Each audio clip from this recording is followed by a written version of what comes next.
Hello साथियों, नमस्कार। आज के आपके एक नए सेशन में आप सबका हार्दिक स्वागत है।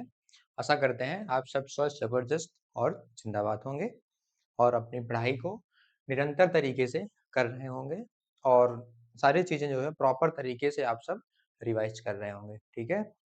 तो कल हमारा चैप्टर 3 खत्म हो गया था। चैप्टर 3 हमारा कल खत्म हो गया था। तो आज हम बात करेंगे यहाँ पे चैप्टर 4 की, ठीक है? कौन सा चैप्टर है? चैप्टर है हमारा 4, ठीक है? चैप्टर 4। चैप्टर 4 में हम बात करेंगे पार्ट 1 की। किसकी बात करेंगे? पार्ट 1 की। पार्ट 1 में क्या बात करेंगे? एक एक धारा आसान भाषा में, ठीक है? एक एक धारा आसान भाषा में हम यहाँ पे आप सबको बताने वाले हैं, ठीक है? और समझाने वाले हैं, ठीक? और जो है हमने आपको बेयर एक्ट के लिए बताया है कि आप बेयर एक्ट ले लीजिए। बेयर एक्ट हमारा क्या है? एक प्रकार से हमारा हथियार है। बिना बेयर एक्ट के हम पढ़ाई नहीं कर सकते हैं, क्योंकि बीएनएस जो है अगर आपको सही ढंग से उसके न्यू से लेके टॉप उसके ऊपर तक अगर उसको समझना है, जब तक आपके पास मटेरियल नहीं होगा, तब तक आप कैसे समझ पाएंगे? कैसे न्यू उसकी भर पाएंगे? इसीलिए आप सब जो है बेयर एक्ट जरूर ले लीजिए। बेयर एक्ट मोस्ट इम्पॉर्टेंट है, ठीक है? और जो है यहाँ पे स्ट्रेटेजी वीडियो जो है आपके लिए बहुत जल्द आने वाली है। और किसके लिए आप सबको स्ट्रेटेजी वीडियो चाहिए, एक बार आप कमेंट बॉक्स में कमेंट करके बता दीजिए कि हम मुझे सर इस चीज़ के लिए या मुझे समझ में नहीं आ रहा तो उसके लिए हम आपको वो वीडियो प्रोवाइड करवाते हैं, ठीक है? और स्मार्ट स्टडी जो कि इसकी क्लास जो है आपको मतलब एक वीडियो हर संडे को आपको मिलेगी, ठीक? स्मार्ट स्टडी की। स्मार्ट स्टडी कैसे करें? स्मार्ट स्टडी क्या, पहले आप सब लोग स्मार्ट बनिए पढ़ाई में, तब स्मार्ट स्टडी अपने आप हो जाएगी, ठीक है?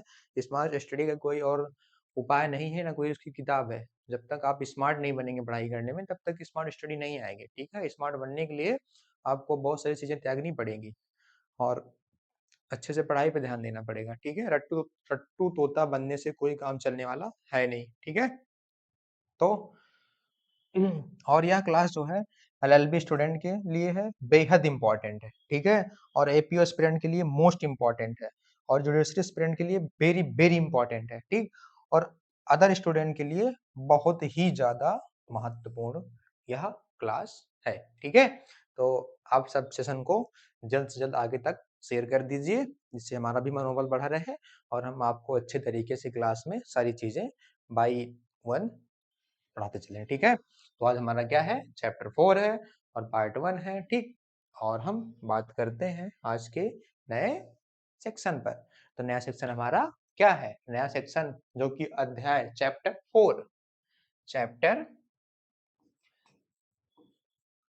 चैप्टर हमारा 4 है, ठीक? चैप्टर 4 है, ठीक? क्या है? दुष्प्रेरण, षड्यंत्र, प्रयत्न, ठीक? दुष्प्रेरण, षड्यंत्र और यहाँ पे प्रयत्न, इन सब के बारे में हम यहाँ पे आप सबको बात करने वाले हैं, बताने वाले हैं और अच्छे से समझाने वाले हैं, ठीक है? जो कि ये सब पेपर में बहुत ही इंपॉर्टेंट है।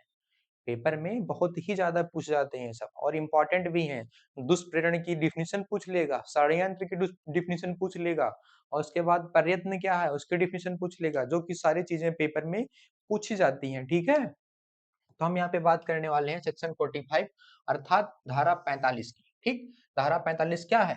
दुष्प्रेरण है, दुष्प्रेरण है, ठीक? अमिटमेंट जो कि दुष्प्रेरण है। तो दुष्प्रेरण क्या है, इसका अर्थ उसके बारे में हम आपको बताते हैं। किसी को बुरे काम के लिए उकसाना, किसी को बुरे काम के लिए उकसाना, ठीक है? किसी को बुरे काम के लिए उकसाना क्या कहलाता है? दुष्प्रेरण कहलाता है। किसी को बुरे काम के लिए उकसाना क्या कहलाता है? दुष्प्रेरण कहलाता है, ठीक है? तो अर्थ उसका समझ में आ गया होगा दुष्प्रेरण का। तो दुष्प्रेरण कितने तरीके से मतलब कितने तरीके के हो सकते हैं, लोग करते हैं। तो पहला क्या है? उकसाना है। दूसरा क्या है? षड्यंत्र है, ठीक है? उकसाना, षड्यंत्र, सहायता। देखो अब जो है उकसाना, उकसाना मतलब जैसे कोई एक व्यक्ति ए है और एक व्यक्ति बी है, ठीक है? जो ए व्यक्ति है वह कोई अपराध कारित करना चाहता है, ठीक है? कोई जो ए व्यक्ति है वह अपराध कारित करना चाहता है और फिलहाल वो अकेला है और वह जो है और एक व्यक्ति बी है। ए जो है व्यक्ति बी को, जो ए व्यक्ति है व्यक्ति बी को क्या कर रहा है, उसको बहला फुसला के उकसा रहा है, उसको अपने ग्रुप में शामिल कर रहा है, ताकि जो है वह दो लोग हो जाएं, वह दो लोग हो जाएं, जिससे काम आसान हो जाएगा। तो उसको क्या कहते हैं, उकसाना, उकसाना, ठीक है। और उसके बाद षड्यंत्र, षड्यंत्र क्या हो गया, दूसरा क्या है, षड्यंत्र हमारा है। षड्यंत्र में जो है, षड्यंत्र क्या होता है, षड्यंत्र जो है रचना, जैसे मतलब षड्यंत्र जैसे कि कई लोग मिलकर सलाह बनाते हैं, ठीक है, प्लान बनाते हैं, उसी को षड्यंत्र कहते हैं। प्लान के द्वारा इनको ऐसे मारना है, ऐसे ये करना है, ऐसे वो करना है, उसी को षड्यंत्र कहेंगे, ठीक है। सहायता, सहायता तो आप सब जानते ही होंगे, सहायता तो आप सब जानते ही होंगे, ठीक है। अब जैसे एग्जाम्पल के थ्रू यहाँ पे हम आपको बता रहे हैं, एग्जाम्पल के थ्रू यहाँ पे एग्जाम्पल, ठीक है। ए ने बी को उकसाया, ए ने बी को उकसाया, बी ने अपराध नहीं किया, ए ने बी को उकसाया लेकिन, ए ने बी को उकसाया लेकिन बी ने कोई अपराध नहीं किया, बी ने कोई अपराध नहीं किया, फिर भी ए दोषी होगा, फिर भी ए दोषी होगा। ए दोषी क्यों होगा, क्योंकि वह अपराध के लिए या कुछ भी करने के लिए वही तो उकसाया था, वही तो दिमाग दिया था, तो कौन होगा अपराधी, ए होगा, ठीक है। आशा करते हैं बहुत ही अच्छे तरीके से आप सबको सेक्शन 4 समझ में आया होगा, सॉरी सेक्शन 45 समझ में आया होगा, ठीक है। चैप्टर हमारा 4 था। आगे बात करते हैं हम दुष्प्रेरक, ठीक, अबैटर कौन होता है, अबैटर, ठीक, दुष्प्रेरक धारा 46 अर्थात सेक्शन 46 में बात करेंगे दुष्प्रेरक की, ठीक है। दुष्प्रेरक, दुष्प्रेरक किसे कहते हैं, यहाँ पे डिफिनेशन में आपके पूछ जा सकती है पेपर में, ठीक, पूछ सकते हैं वहां पे भी, हाँ ठीक है। रेलवे वालों के भी एग्जाम में आता है दुष्प्रेरक किसे कहते हैं, 3 नंबर का एक क्वेश्चन आता है, और जो है और उसमें मेंस में, जुडिशरी मेंस में भी पूछ लेते हैं, पूछ लेंगे वहां पे षड्यंत्र और दुष्प्रेरक, दुष्प्रेरक और दुष्प्रेरण में क्या अंतर है ये भी पूछ लेते हैं वहां पे मेंस में, आप प्रीवियस उठा के देखिए एक बार, ठीक है। अब यहाँ पे बात करेंगे दुष्प्रेरक क्या है।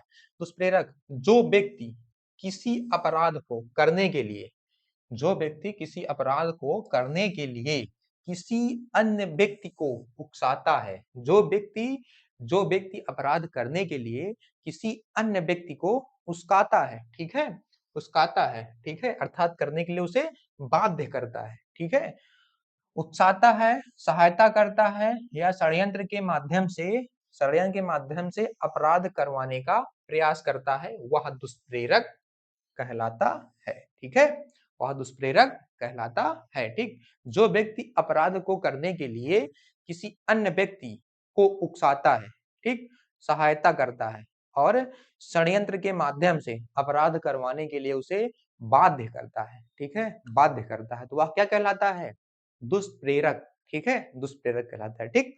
आशा करते हैं आप सबको बहुत ही अच्छे से शानदार तरीके से समझ में आ रहा होगा, ठीक है। दुष्प्रेरक के जो है बहुत ही महत्वपूर्ण बिंदु के बारे में बात करेंगे जो कि एग्जाम पॉइंट ऑफ व्यू से रिलेटेड है, ठीक है। तो क्या है, हम बात करते हैं जैसे कि दुष्प्रेरण, दुष्प्रेरण अबेटमेंट, केवल पहला बात करेंगे पहले पे, ठीक है। दुष्प्रेरण अबेटमेंट केवल उकसाने तक सीमित नहीं है, केवल उकसाने तक सीमित नहीं है, इसमें जो है सहायता या षड्यंत्र भी शामिल हो सकता है, इसमें जो है षड्यंत्र या सहायता भी शामिल हो सकता है, ठीक है। आगे बात करते हैं जो कि हमारा दूसरा नंबर क्या है, यदि अपराध ना भी हो, यदि अपराध ना भी हो तब भी कई परिस्थितियों में दुष्प्रेरण का अपराध बन सकता है, यदि अपराध ना हो, यदि अपराध ना भी हो तब भी कई परिस्थितियों में दुष्प्रेरण का अपराध बन सकता है, ठीक है।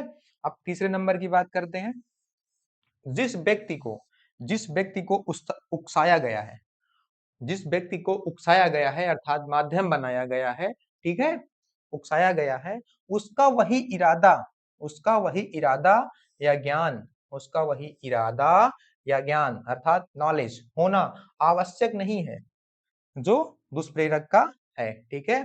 जिसको उकसाया गया है उसको जो है ज्ञान और उसको इरादा नहीं है अपराध कारित करने का, ठीक है, उसको तो किसी व्यक्ति द्वारा क्या किया जा रहा है, उकसाया जा रहा है, क्या करने के लिए, अपराध कारित करने के लिए, ठीक है। यहाँ पे उसी के बारे में बात हो रही है। हम बात करेंगे चौथे नंबर की, महत्वपूर्ण बिंदु नंबर 4, ठीक। जिस व्यक्ति को उकसाया गया है, जिस व्यक्ति को उकसाया गया है, यदि वह बालक विक्षिप्त, ठीक, अनसाउंड माइंड या कानून अपराध करने में सक्षम ना हो, तब भी उकसाने वाला दुष्प्रेरक का दोषी हो सकता है, ठीक है। यहाँ पे बात हो रही है जिस व्यक्ति को उकसाया गया है, यदि वह व्यक्ति बालक विक्षिप्त या कानून अपराध करने में सक्षम ना हो, वह बालक जो है, वह मान लो एक प्रकार का बालक है, वह अपराध करने में सक्षम नहीं है, ठीक है, फिर भी वह अपराध कारित कर देता है, तो वह क्या होगा, अपराध का दोषी नहीं होगा, ठीक है। उसी के बारे में यहाँ पे बात हो रही है, ठीक है, जो कि चौथा बिंदु था यहाँ पे महत्वपूर्ण। अब हम बात करेंगे सेक्शन 49, ठीक, सेक्शन 49 अर्थात धारा 49। धारा 49 क्या है, धारा 49 है दुष्प्रेरण का दंड, मोस्ट इंपॉर्टेंट है, ठीक। जितने सेक्शन हम आपको पढ़ा रहे हैं मोस्ट इंपॉर्टेंट पढ़ा रहे हैं, जो कि हर एक एग्जाम में पूछे जाते हैं, पेपर में आते हैं, ठीक है। आप चाहें तो PYQ उठाकर एक बार देख लीजिए, ठीक। इसीलिए हम आपको बात करेंगे यहाँ पे धारा 49, जो कि क्या है, दुष्प्रेरक का दंड है, ठीक। क्या है, दुष्प्रेरक का दंड है। यदि दुष्प्रेरित अपराध, यदि दुष्प्रेरित अपराध वास्तव में कर दिया जाता है और उसके लिए अलग से दुष्प्रेरण की सजा का प्रावधान नहीं है, तो दुष्प्रेरक अर्थात अवेटर को उसी अपराध के समान दंड मिलेगा जो मुख्य अपराधी को मिलता है, ठीक है। जैसे कि यदि दुष्प्रेरित अपराध वास्तव में कर दिया जाता है, दुष्प्रेरित अपराध कर दिया जाता है और उसके लिए अलग से दुष्प्रेरक की सजा का प्रावधान नहीं है, तो दुष्प्रेरक को, जैसे मान लीजिए 2 व्यक्ति हैं, दोनों व्यक्ति जो है थोड़ा साथ में ही वहां पे अपराध कारित कर रहे हैं, साथ में ही अपराध कारित कर रहे हैं, ठीक है। अब कोई थोड़ा कम किया, कोई थोड़ा ज्यादा किया, लेकिन है साथ में ही ग्रुप किए हैं, तो दोनों को जो है वहां पे सेम प्रोसेस में सेम अपराध के लिए उसको जो है बराबर की सजा दी जाएगी, कोई उसको कम ज्यादा नहीं होगी, ठीक है। यहाँ पे इसी के बारे में बात हो रही है। अब बात करेंगे धारा 50, धारा 50 सेक्शन 50 दुष्प्रेरक का दंड। यहाँ पे था, अच्छा, दुष्प्रेरण का दंड, दुष्प्रेरण का दंड दोनों सेम, बोथ आर सेम है, मतलब इसमें मिक्स हुआ है, दोनों सेम है, चाहे 49 पढ़िए चाहे 50 पढ़ लीजिए, ठीक है, इसमें कोई दिक्कत नहीं है, ठीक।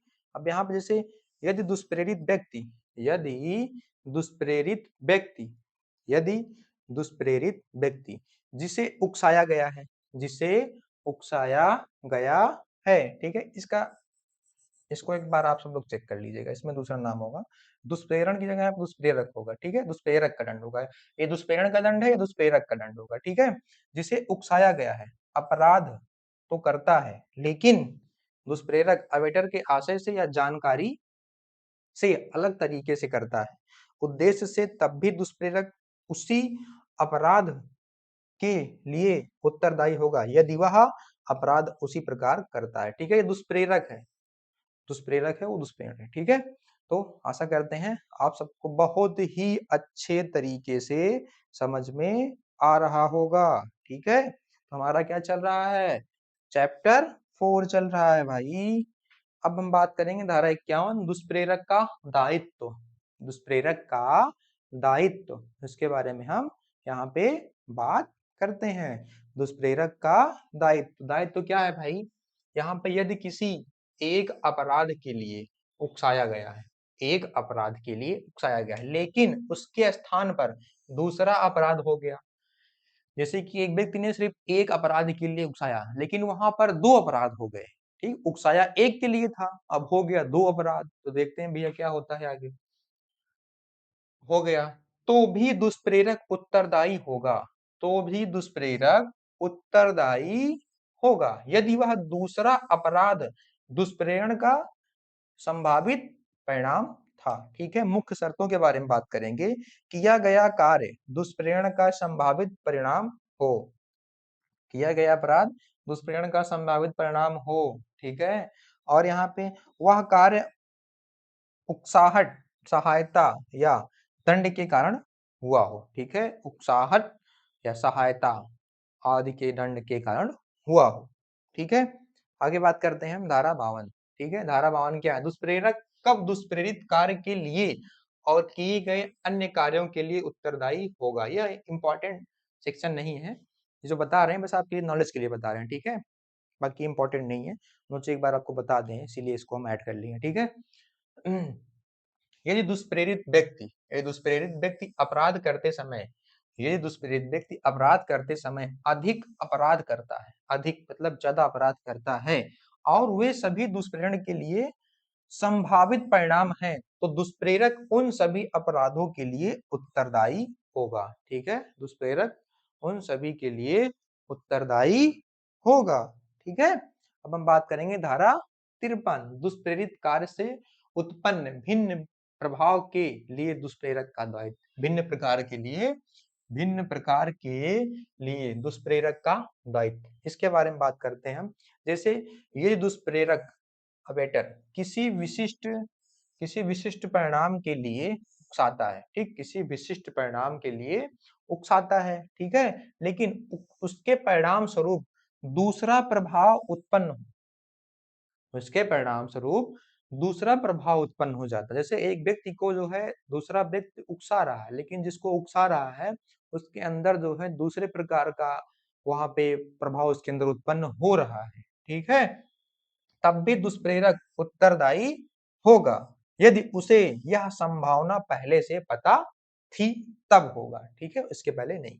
जैसे एग्जाम्पल के थ्रू उदाहरण के थ्रू हम बात करते हैं, का खा को गंभीर चोट पहुंचाने के लिए उकसाता है, ठीक है, खा चोट पहुंचाता है लेकिन या कि अच्छा यहाँ पे तीन लोग हैं, का खा को और या को गंभीर चोट पहुंचाने के लिए उकसाता है, ठीक है, खा चोट पहुंचाता है लेकिन या की मृत्यु हो जाती है, या की मृत्यु हो जाती है यहाँ पे, ठीक है, समझे कि नहीं समझे। जैसे कि तीन व्यक्ति हैं, का खा गा, मतलब का खा या लिए हैं, गा नहीं है, का खा या को जो है का जो है खा और या को चोट पहुंचाने के लिए उकसाता है, कौन उकसाता है, का, ठीक है, खा और या को, लेकिन क्या हुआ कि खा चोट पहुंचाता है लेकिन या की मृत्यु हो जाती है, चोट का उकसाता है खा को कि या को क्या करो,